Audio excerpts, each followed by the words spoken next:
Assalamualaikum warahmatullahi wabarakatuh. Perkenalkan, nama saya Inisa Dwi Kurniawati, NPM 18 10 21 1026, di mana saya berasal dari Lab B2. Di sini saya akan mempresentasikan kasus demam tifoid, di mana di sini ada seorang wanita berusia 30 tahun datang dengan keluhan utama demam terus-menerus sejak 7 hari yang lalu. Nah, demam ini bisa diindikasikan atau bisa disebabkan adanya infeksi pada pasien ini yang bisa disebabkan oleh bakteri ataupun virus. 7 hari yang lalu ini bisa mengindikasikan bahwa penyakitnya ini atau keluhannya ini bersifat akut. Nah, riwayat penyakit sekarangnya sendiri, pasien demam disertai nyeri ulu hati, mual, dan lidah terasa pahit. Nah, ini menunjukkan bahwa infeksinya ini menyerang dari saluran pencernaan, di mana menyerang saluran pencernaannya ini menimbulkan gejala yang dialami oleh pasien ini. Sejak 4 hari sebelum masuk rumah sakit, pasien juga mengalami buang air besar dan juga cair. Ini juga merujuk pada infeksinya yang menyerang saluran pencernaan, terutama di area atau di organ usus, di mana ini menurunkan dari motilitas kerja usus yang menyebabkan BAB-nya cair. Riwayat penggunaan obatnya sendiri, pasien sudah minum obat penurun panas namun belum turun demamnya. Ini mengindikasikan bahwa pengobatannya sendiri belum adekuat dan infeksinya sendiri belum dapat ditangani.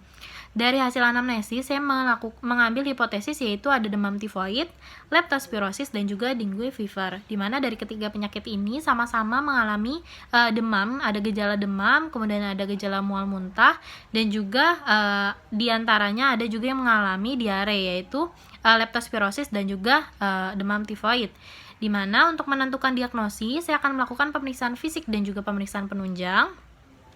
Pemeriksaan fisik dan pemeriksaan penunjangnya sendiri, di sini yang pertama pemeriksaan fisiknya sendiri, keadaan umumnya yaitu gelisah atau delirium. Ini menandakan bahwa keadaan umumnya sendiri sudah terjadi penurunan kesadaran.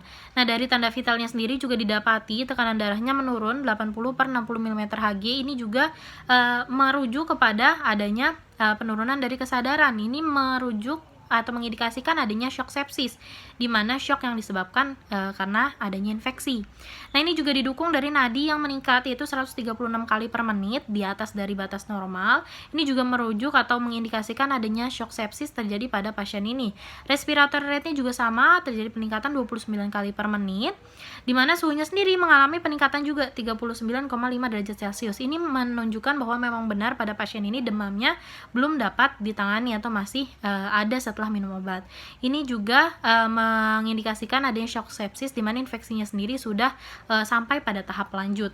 Nah, pada Rampelli testnya sendiri didapati hasilnya negatif. Ini bisa mengeliminasi dari dengue fever, di mana pada dengue fever Rampellitisnya sendiri didapati hasil positif, ditemukan adanya peteki.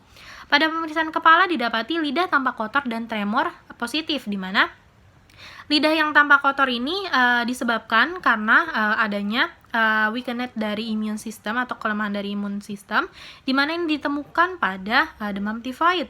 Nah, ini juga bisa menguatkan demam tifoid. Pada pemeriksaan toraks didapati adanya raw spot positif. Raw spot positif ini bisa memperkuat dari demam tifoid dan leptospirosis, di mana di keduanya itu ditemukan adanya raw spot, jadi bintik-bintik merah. Kemudian juga pada pemeriksaan toraks, jantung parunya dalam batas normal. Pada pemeriksaan abdomen didapati nyeri tekan epigastrium.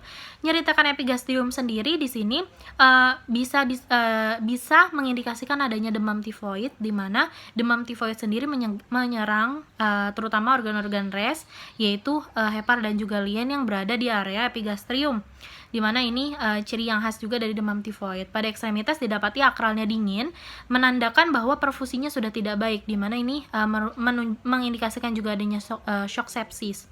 Di mana pada pemeriksaan penunjang di sini didapati pemeriksaan labnya yaitu leukositnya mengalami peningkatan, di mana hasilnya itu 13.000. Ini merujuk kepada kejadian shock sepsis, yaitu syaratnya adalah leukositnya lebih dari 12.000, di mana ini sesuai dengan syarat tersebut. Di Afgania sendiri terjadi eosinopenia dan juga neutropenia, di mana ini mengindikasikan adanya demam tifoid, memperkuat dari adanya demam tifoid. Hematokritnya sendiri juga mengalami penurunan. Ini juga mengindikasikan adanya demam tifoid, di mana pada demam tifoid sendiri itu bisa terjadi komplikasi perdarahan dari blood vessel atau pembuluh darah. di mana pada pemeriksaan serologi sendiri didapati tes Widalnya yaitu 1:320 untuk titer O dan 1:80 untuk titer H, di mana ini menunjukkan hasil bahwa di mana minimal titer O-nya 1:320 itu sudah mengindikasikan adanya demam tifoid pada pasien ini memperkuat dari demam tifoid. Kemudian pada pemeriksaan tes Tubex RTF didapati antibodinya yaitu IgM positif. Ini juga merujuk kepada terjadinya demam tifoid. Dari hasil anamnesis, pemeriksaan fisik dan juga pemeriksaan penunjang, di sini saya mengambil diagnosis yaitu demam tifoid dengan shock sepsis seperti yang sudah saya jelaskan tadi, di mana saya tidak mengambil dari leptospirosis karena pada pemeriksaan serologinya tidak ditemukan adanya antibodi. Selanjutnya saya akan menjelaskan terkait dengan clinical signs dari demam tifoid, di mana definisinya sendiri yaitu demam tifoid sendiri itu penyakit sistemik yang ditandai adanya demam dan nyeri perut disebabkan oleh Salmonella typhi, bakteri Salmonella typhi, di mana epidemiologinya sering terjadi di usia 3 sampai 19 tahun, yaitu terjadi 500 banding 100.000 penduduk dan kematiannya 0,6 sampai 5% dari kasus yang terjadi.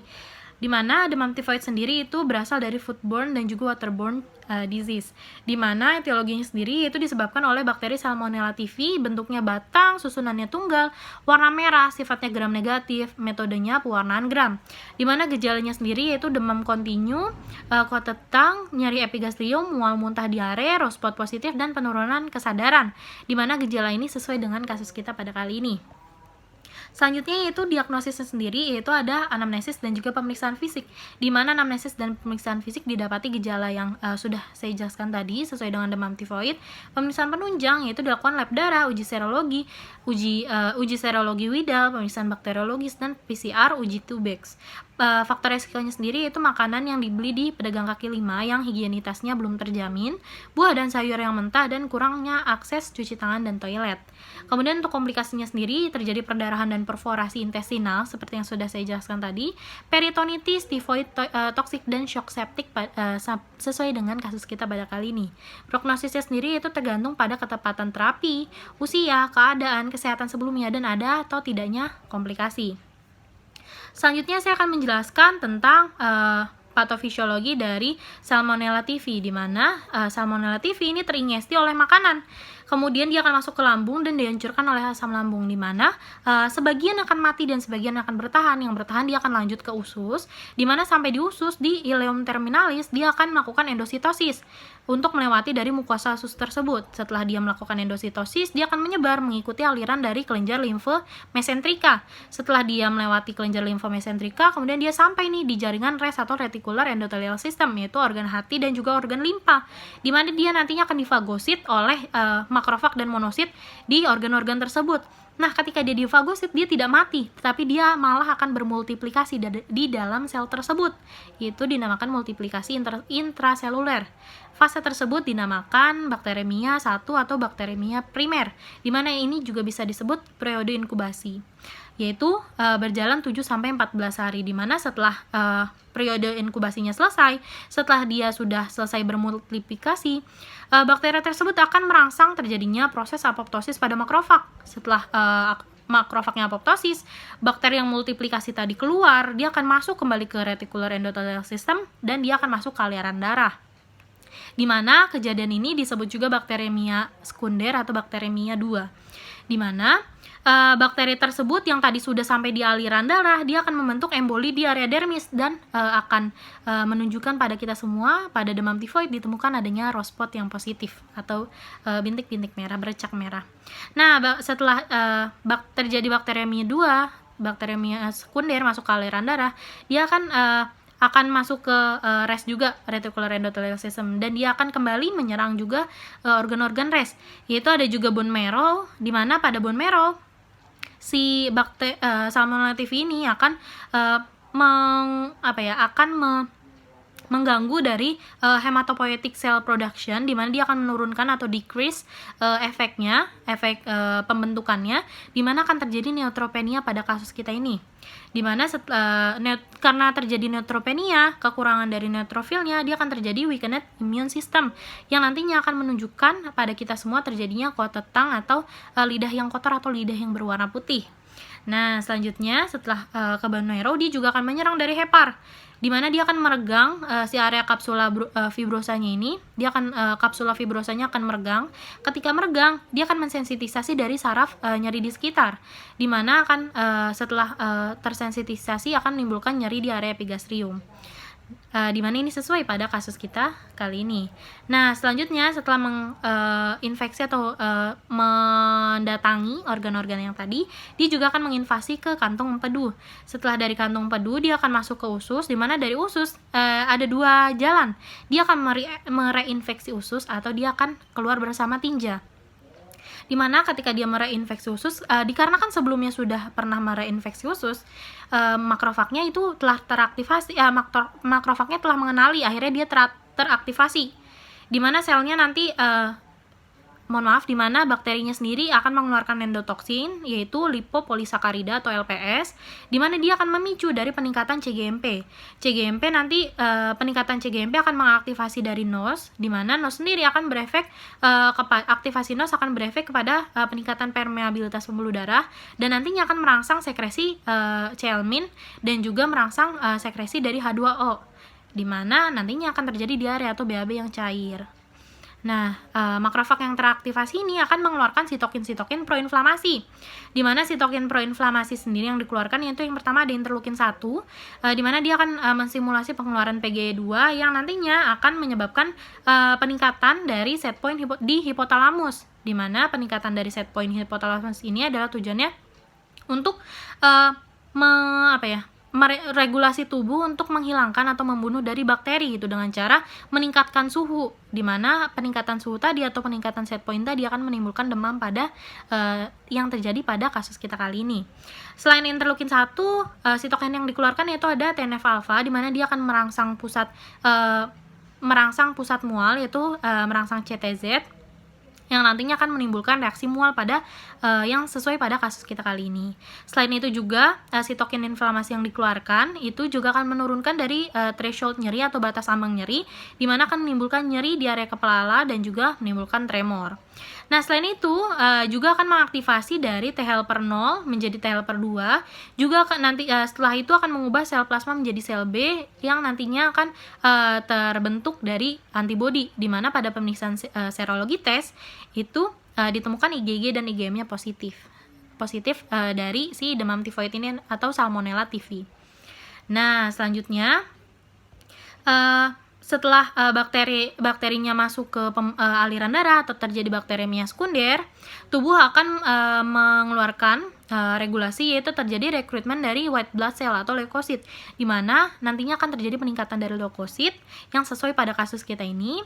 Nah, nantinya pengeluaran dari white blood cell ini akan memicu pengeluaran ROS dan juga nitrit oxide, di mana keduanya tujuannya adalah untuk membunuh dari si Salmonella typhi itu. Di mana ROS itu efek sampingnya adalah selain menghancurkan bakteri, juga membuat kerusakan pada pembuluh darah, di mana tidak hanya di area yang terjadi infeksi saja, tapi di seluruh area tubuh kita. Jadi di seluruh pembuluh darah, di mana pembuluh darahnya nantinya akan rusak. Ketika pembuluh darahnya rusak, nanti kan akan terjadi kebocoran dari si pembuluh darah kan, leak dari si pembuluh darah. Nah, kebocoran ini akan memicu dari proses koagulasi. Nah, dikarenakan rusaknya tidak hanya di satu area tetapi di mana-mana, maka dari itu meskipun sudah terjadi proses koagulasi, sudah terjadi blood clotting, tetapi tidak menutupi atau tidak memperbaiki atau tidak menormalkan atau tidak menutupi dari semua kerusakan yang ada gitu, sehingga terjadi disseminated intravascular coagulated, di mana nantinya akan terjadi penurunan dari hematokrit. Nah, selain itu vaskular atau pembuluh darah yang rusak itu juga terjadi di paru-paru, di mana terjadi penurunan, akibatnya terjadi penurunan absorpsi O2, sehingga terjadi ARDS atau acute respiratory distress syndrome, di mana pada pasien ini terjadi peningkatan dari respiratory rate. Nah, selanjutnya yaitu pengeluaran dari nitrit oxide, di mana terjadi vasodilatasi dan peningkatan permeabilitas vaskuler, di mana vasodilatasi sendiri itu nantinya akan menyebabkan penurunan dari resistensi vaskuler, di mana daya regangnya sendiri berkurang, kemudian menjadi kaku dikarenakan dia sudah dilatasi kan.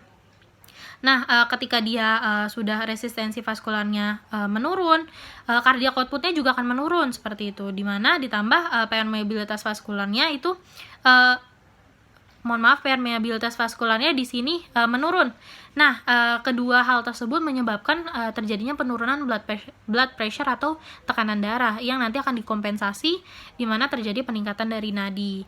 Nah, ini adalah gambaran makroskopis dari si usus di ileum terminalis, di mana di sini didapati adanya kerusakan dari ususnya itu sendiri dikarenakan dari zat-zat yang dikeluarkan oleh white blood cell, yaitu ada ROS dan juga nitrate oxide. Selain menghancurkan dari si bakterinya, juga merusak dari si mukosa ususnya juga gitu. Jadi tidak hanya kerusakan pada selnya, tidak hanya kerusakan pada bakterinya, juga bisa mengiritasi atau bisa menyebabkan kerusakan pada si bakteri itu juga, seperti itu. Dimana di sini ini untuk gambaran dari mikroskopisnya, di mana gambaran mikroskopisnya sendiri di sini ditemukan adanya agregasi dari makrofag di typhoid nodules gitu, di mana tadi kan kita tahu makrofag sendiri akan dikerahkan sebagai sistem imun innate, di mana di sini ditunjukkan adanya agregasi pada makrofag. Nah, ini untuk referensi yang saya gunakan pada penjelasan saya, dan juga pada overview case, kemudian clinical science, dan juga pada patofisiologi yang saya jelaskan. Itu ada buku ajar infeksi dan pediatric tropis IDAI, Horizons, Infectious Disease, dan beberapa jurnal, baik jurnal dalam negeri ataupun jurnal internasional, seperti NCBI dan juga Medscape. Baik, sekian dari saya. Itulah penjelasan yang saya bisa berikan terkait dengan demam tifoid atau typhoid fever atau typhoid abdominalis. Terima kasih. Wassalamualaikum warahmatullahi wabarakatuh.